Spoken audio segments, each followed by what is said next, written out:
One, a winter storm is headed our way, and North Carolina is getting ready for it. The current forecast calls for a significant winter storm likely to impact much of our state. This storm comes at a time of year when North Carolinians are usually hearing Christmas carols about snow, not actually seeing it. But this time, the real thing is headed our way. A winter storm is not a Christmas carol snow. It's serious. I urge you to keep a close eye on the forecast because this storm will have various impacts on different parts of our state. So take steps now to get your family ready. To get North Carolina ready for the storm, I've activated the National Guard to help as needed, and I will be declaring a statewide state of emergency a little bit later today. Depending on where you live and how the storm tracks, you can see rain, snow, sleet, freezing rain, or a mixture of these, along with cold temperatures and gusty winds. People in our mountains and foothills can expect the most snow, more than a foot in some areas. I've seen some predictions up to 18 inches. That's a lot of snow, even for places that are accustomed to winter storms. The Triad can expect as much as a foot of snow and sleet. Charlotte can expect significant snow and sleet as well. In the Triangle area, current forecast shows 2 to 6 inches with higher amount toward Durham and less snow toward Raleigh. Areas east and south of Raleigh may see less than an inch of snow. But eastern North Carolina isn't in the clear for this storm. This storm could bring heavy rain, coastal flooding, gusty winds, and beach erosion at the coast. Forecasts often change, so stay tuned. Safe travel is the biggest kind of concern you have with this storm. We expect roads and travel to be treacherous, especially along and north and west of I-85 and its corridor. The combination of wet snow and ice and wind could also lead to scattered power outages. Already, utility companies are bringing in extra crews into the state to help restore power if and when needed. Forecasters tell us that temperatures behind this storm will stay cold, which means snow and ice might not melt that quickly. My advice is to keep your family safe through the storm.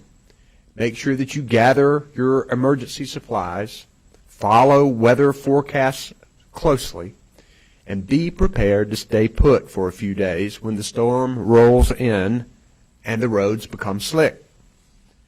Unnecessary travel not only puts you at risk, but it also puts our emergency responders and our law enforcement officers at risk. The more cars we have on the road, the tougher it will be for our Department of Transportation crews to treat and clear those roadways. If you absolutely must travel, clear your car of snow and ice before you drive, slow down, and leave room between you and other vehicles. You also want to have an emergency kit in your vehicle, including an ice scraper, jumper cables, tow chain, sand or salt, blankets, a flashlight, a first aid kit, and a road map. To get ready at home, now is the time to update your emergency supplies, including fresh batteries for your weather radio and flashlights. And if you lose power and use an alternative heat source, make sure you know how to use it safely. Operate generators and grills outside only and away from open windows or doors to prevent carbon monoxide poisoning. And of course, make sure you make preparations for your pets. For good tips on things you should do, visit readync.org and check drivenc.gov for the latest road conditions. Here at the State Emergency Operations Center, we are doing our part to get ready for the storm. Our state emergency managers are in close contact with local officials and have been coordinating with counties for several days.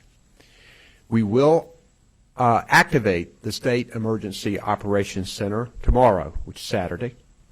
Key state emergency response team partners, the Department of Transportation, the Highway Patrol, the National Guard, Emergency Management, utilities, and others will be here coordinating with us, getting ready for the storm. The Highway Patrol is coordinating with local law enforcement and other emergency responders on plans to check and mark abandoned vehicles on the road to ensure that no one is left stranded and in the cold.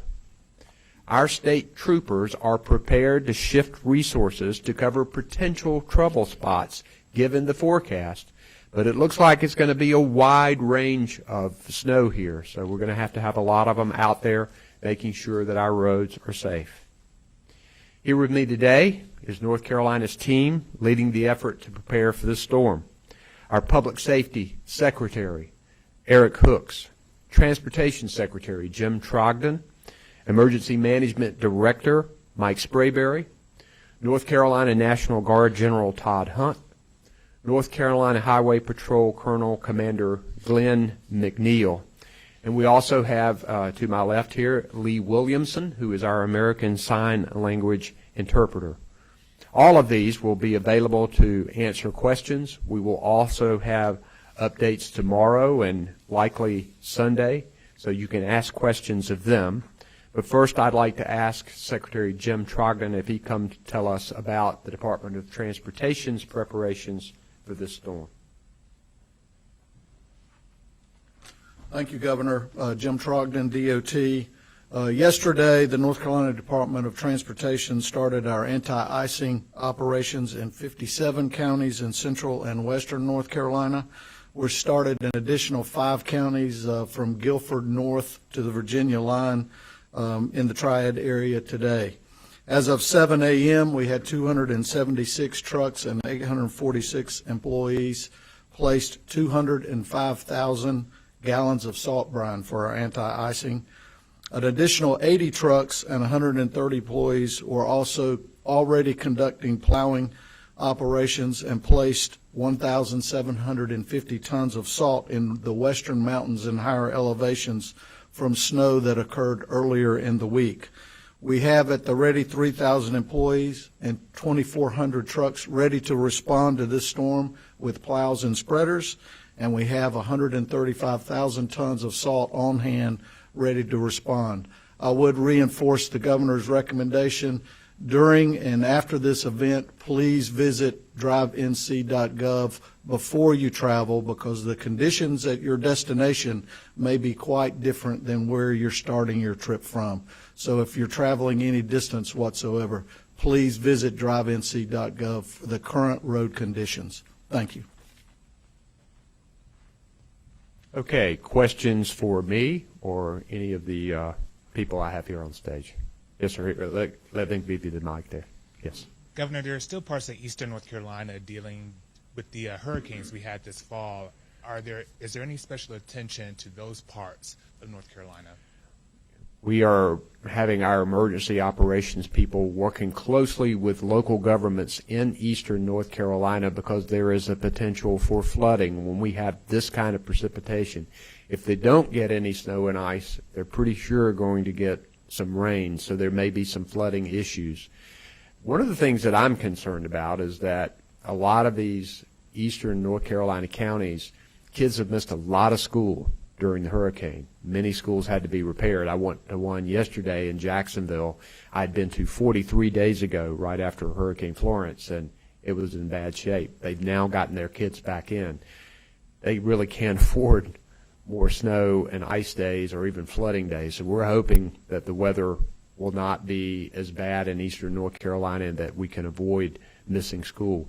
But our emergency management teams are geared up and ready to go for all kinds of weather. This is not just a winter snow and ice event. This also can be a heavy rain, freezing rain, potential flood, coastal storm event as well. Good morning, Governor. What are the expected costs of the snow preparations and the cleanup? Well, we don't know what those are going to be right now. There's money in the budget to make sure we cover and have ready all the Department of Transportation vehicles that we need to provide the treatment to the roads that are necessary.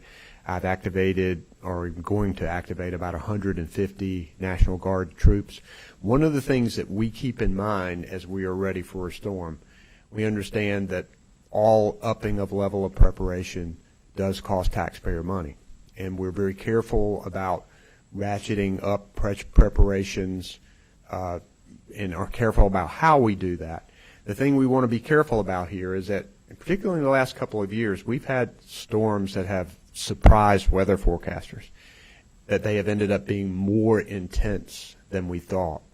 So it's better to be more prepared and not need it than to be underprepared and facing the calamity of the storm. We can get you some specific budget figures if you'd like. There are a lot of components of this. You have the Department of Transportation and the equipment that they need and the personnel that they need to activate.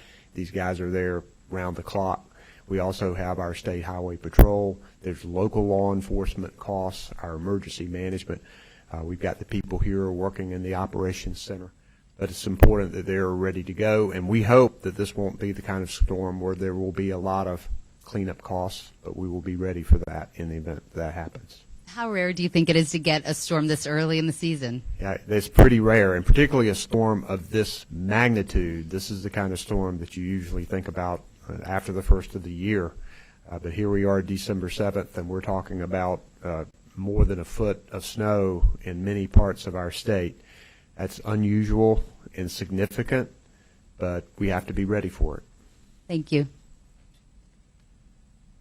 Any other questions? All right, we'll work today, and we'll see you guys sometime tomorrow. Thank you very much.